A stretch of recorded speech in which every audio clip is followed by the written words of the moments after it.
Coming up now on Good Morning El Paso, a traffic alert for drivers heading east on I-10. The freeway is still completely shut down heading east after a deadly crash involving multiple vehicles.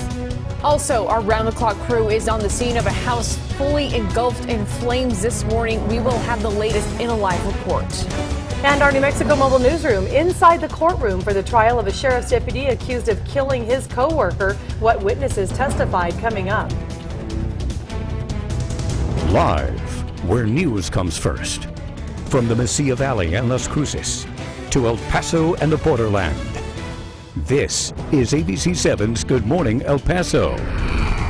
Rise and shine, a very good morning to El Paso, Las Cruces, and Juarez. I'm Stephanie Valle. And I'm Hillary Floren. Good morning, everyone. Lots of breaking news to get to, but first, let's check out the weather real quickly. Yes, and Crystal Clay is standing by with a look at that. Hi, Crystal. Hi, and a very good morning, everyone. Let's begin by looking at our ABC7 Storm Track WeatherNet site so we can track those temperatures outside on our Tuesday. We're sitting at 50 degrees, Anthony, New Mexico, and 58 at the New Mexico Farm and Ranch Museum, 59 Mesilla Valley Christian Schools, and 65 Hermosa Heights Elementary. Sierra Middle School sitting at 63. So we range from 50s to low mid 60s out there in parts of Doña County this morning. Overall, these temperatures very comfortable to start, and all the kids need to prepare for as they head out the door. Hot temperatures this afternoon, and again windy weather. There is no chance of rain today. Actually, we are dry again. Not even clouds to track this morning, but we will talk about maybe the possibility of that changing as we move forward. That's coming up in just a bit. All right, thanks, Crystal. ABC7 now with the traffic alert to begin with. The I-10 east lanes are still closed completely after that deadly accident that happened last night.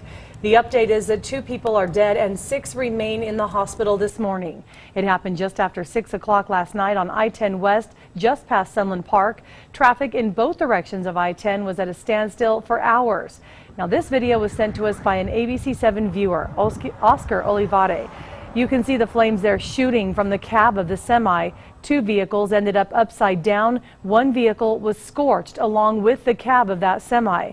We know 2 people were killed, 6 again taken to the hospital, and 2 people were treated on the scene.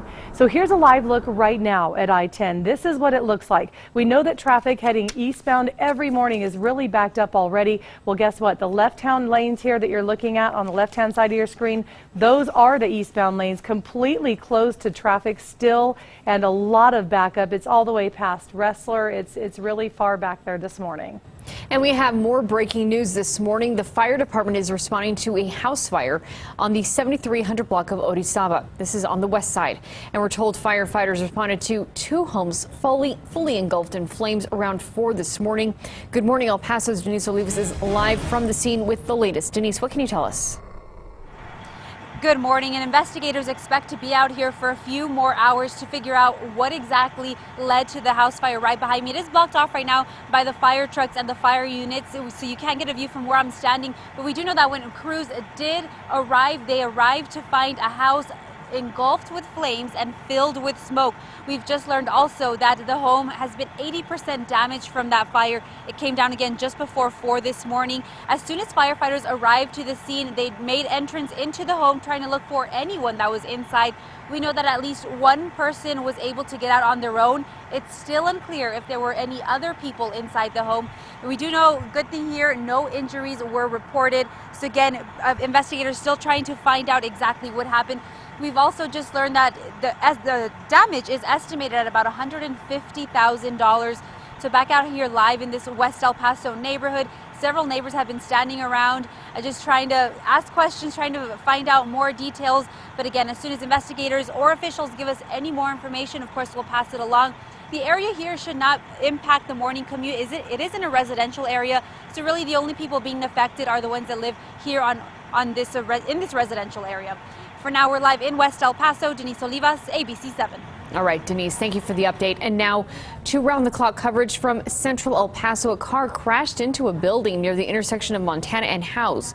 It happened around 2 o'clock this morning, and this is new video from the scene. You can see a car crashing into that building. That's the El Paso Optical Center. Emergency dispatchers telling ABC7 no one was taken to the hospital. And this morning, a Las Cruces man is charged with murder because a sheriff's deputy says the victim's last words identified him as the man who stabbed him. It's 43-year-old Francisco Campos. Campos is also charged with tampering with evidence. Sheriff's deputies say Campos, who lives at the Coachlight Inn on Motel Boulevard, got into a fight with 44-year-old Ruben Moreno late Saturday at the motel. Campos then allegedly stabbed Moreno with a knife. Deputies say someone drove the victim to a house on Snow Road in South Las Cruces, where someone then called for help. When a sheriff's deputy arrived on the scene, he says that Moreno told him what happened and then passed out. Moreno later died at UMC here in El Paso. Testimony resumes today in the murder trial of Tai Chan. In 2014, he was a Santa Fe sheriff's deputy who allegedly killed a co-worker, Deputy Jeremy Martin. From our New Mexico mobile newsroom, the first officer to arrive on the scene testified yesterday. She saw Martin face down on the tile with multiple gunshot wounds. That officer began crying on the stand as she recalled Martin gasping for breath, unable to speak. Another witness was a guest at the hotel and said she was awoken by gunshots. The state says Chan shot at Martin 10 times. 5 of those shots, they say, struck Martin in the back. Chan's lawyers say it was self-defense. To my recollection, I recall hearing the sound of gunshots and then hearing a male voice say something along the lines of, "Get out of here," followed by what sounded like a different voice scream, followed by additional gunshots. It would be a gurgling inhale, and when he would exhale, it was like a voice. It was he was trying to make sound, but no words. The state said it was going to call Jeremy Martin's widow to the stand. She was pregnant when her husband was killed, but right after that announcement, the judge decided to break for the evening. Our New Mexico mobile newsroom will be there this morning and bring you the latest. It is now 6:07 and we are talking about weather and traffic on the 7s. Talking about a little heat wave, aren't we, Crystal? Oh, yeah, we've seen 90s the last couple of days. We're going to see it again today. 75 at 8 a.m. by noon, 83 degrees, and your high at 90 degrees. Windy for your 4 o'clock through 6 p.m. time slot. And while this feels like maybe hotter than typical, this is actually pretty average for this time of year for us to be at 90 degrees this late in May. As for those winds, they'll be gusting at 35 miles per hour. And on your threat tracker for this week, that includes today into tomorrow, even Thursday, we are talking heat at a moderate level threat, wind at a moderate level threat, and even dust, a low to moderate threat. We saw blowing dust yesterday. Can't rule it out the next few days either. So we've got a lot going on in terms of those air conditions, especially for those of you who might have respiratory issues as we move through the next few days. Then we will shift to lighter winds for your weekend. We'll talk more about your Saturday, Sunday in just under 10 minutes. All right, thanks, Crystal. Let's take a live look at traffic right now. Big traffic alert for you this morning. Here's a live look. This is the westbound traffic here. It's moving fine on I-10 right now at Sunland Park.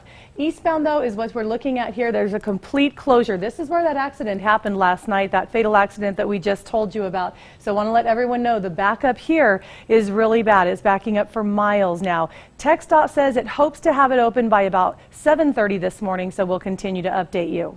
In the meantime, we do have another traffic alert to pass along. This week, the closure of the east and westbound lanes will continue on I-10 from the Buena Vista Bridge to the Asarco Bridge. That's just an update for you. That is the train bridge east of the Executive Center overpass, and the closures are every day this week, again from 9 in the morning until 4 in the afternoon. Such an inconvenience, but crews are repairing the median guardrail and preparing that area for the future traffic switch. And as we get closer to June, the candidates are taking swings at each other during their rallies. Hillary Clinton is going after Trump, while Bernie Sanders is still saying he's not going down without a fight. The latest from the campaign trail.